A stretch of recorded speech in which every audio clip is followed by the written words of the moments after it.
Now at 5:30, South Carolina Governor Henry McMaster lifting more restrictions effective this coming Monday.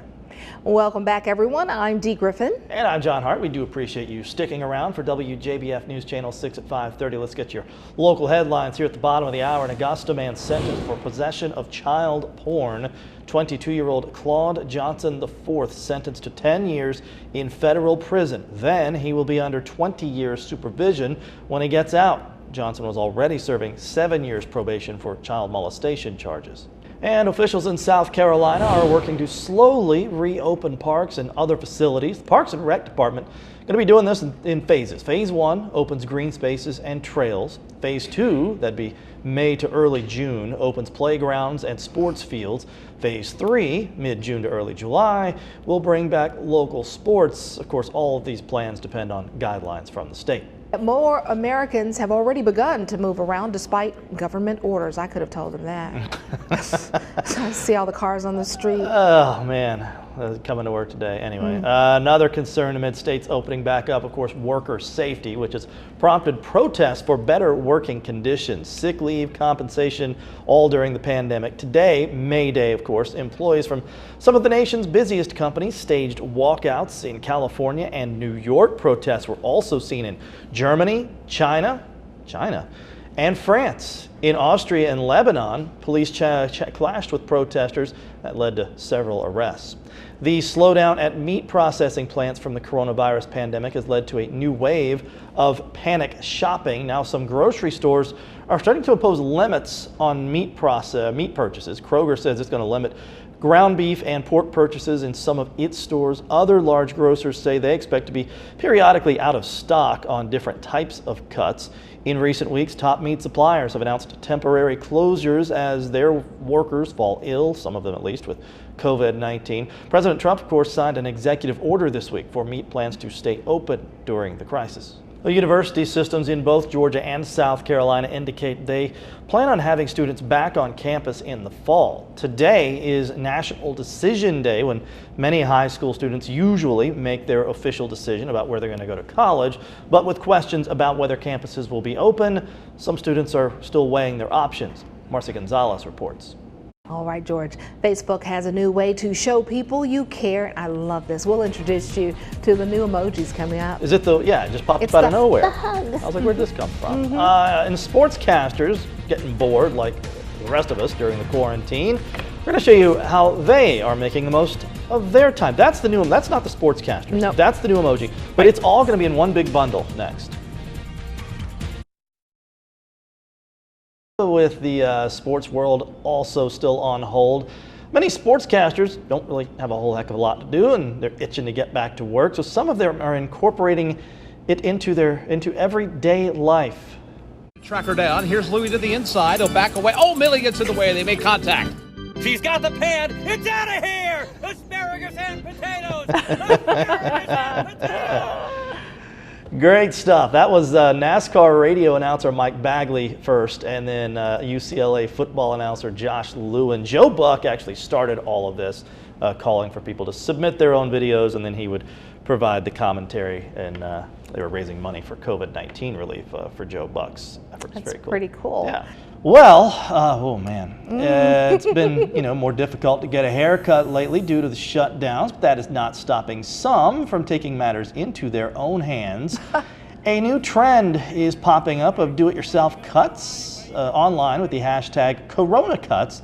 Gwen Stefani and Blake Shelton did it on live television. Oof. I guess that's bad. That's very bad. There we go. So anyway, Pink apparently took it to her trademark locks, admittedly with some liquid encouragement, according to Pink. There's Gwen and Blake, one of the most popular trends, Jimmy Fallon. Women giving themselves bangs and men just shaving it all off, which I wish we could hear what Blake is saying. But that's hilarious. This is I've cut my own hair since college.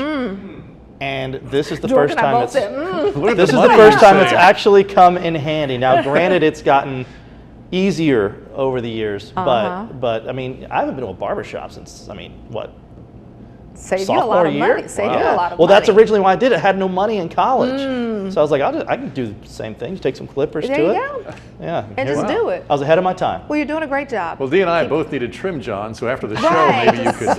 A way to make some money. Yeah. That's right. I like can it. see my hair being up to here. Yeah, it's got to be real short for me to do. Well, check out our stats, and anybody wants a haircut, John is available. Well, tomorrow was supposed to be the 146th running of the Kentucky Derby, but it is postponed until September, of course, due to COVID-19. But there will be racing at Churchill Downs tomorrow.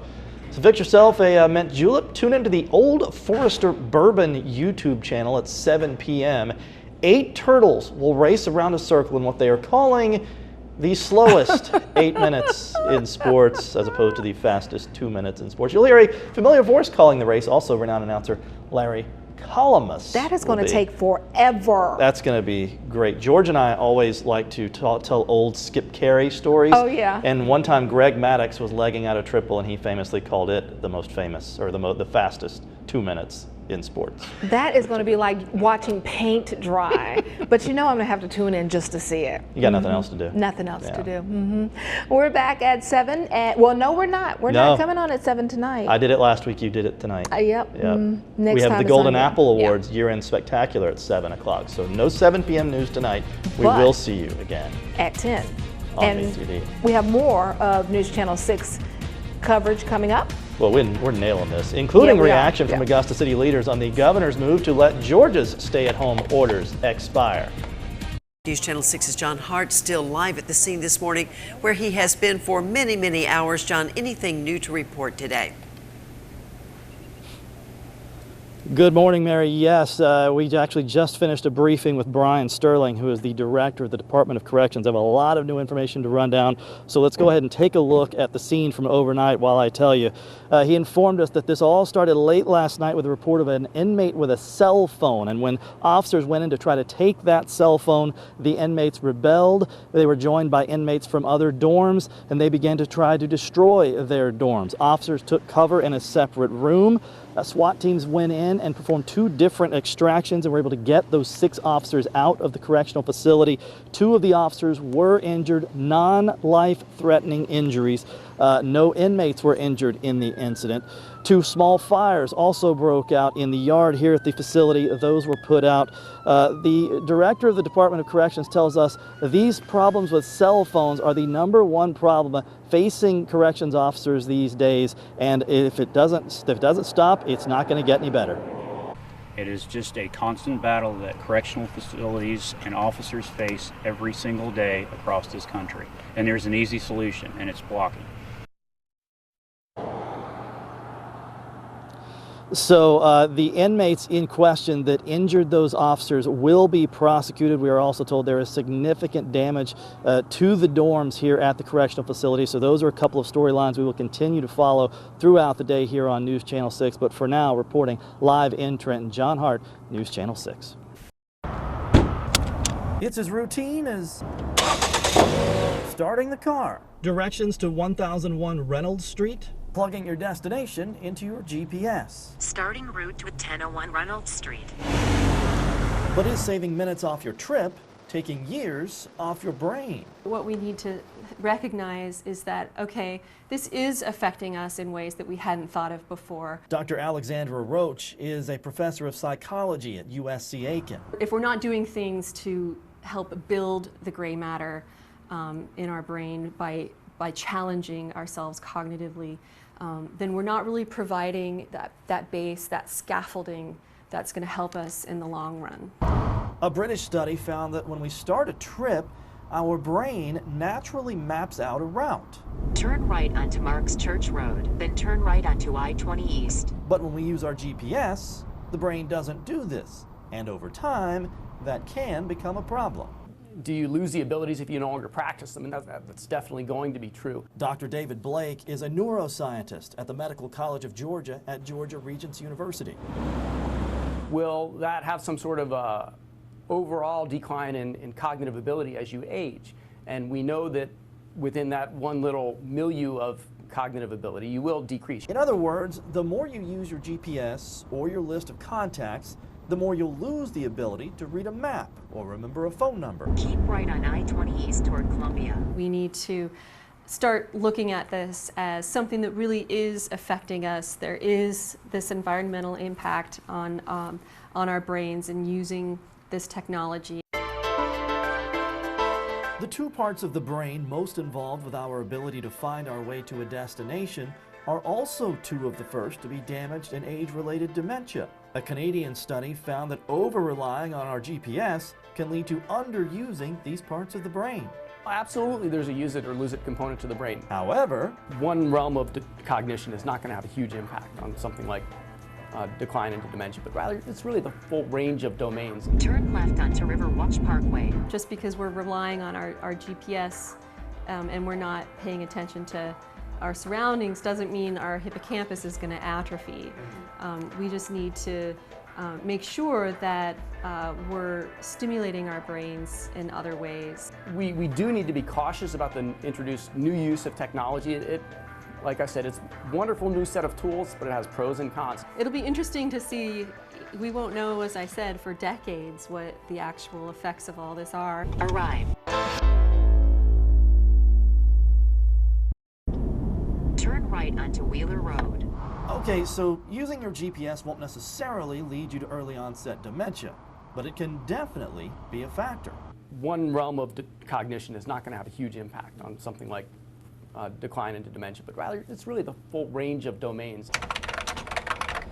Facebook, Twitter, Instagram, YouTube, Snapchat, Vine, and what are we doing while we're looking at all this stuff? A lot of this multimedia tasking by its nature is a sedentary activity. Dr. Alexandra Roach is a professor of psychology at USC Aiken. She spent the last 6 years studying the effects of all this sitting around on the aging of the brain. What I find most disturbing is this increase in obesity. And the long-term ramifications of that, we know that already. And so that's one thing that we could focus on now, knowing the outcome. Long story short, sitting around packs on the pounds, which leads to obesity. Obesity is the #1 cause of diabetes, and if you have diabetes, you're more likely to convert from mild cognitive impairment to Alzheimer's disease and dementia. So that is something that I think we can focus on as an issue that we really know how that could play out. And all these devices seem to be stressing us out.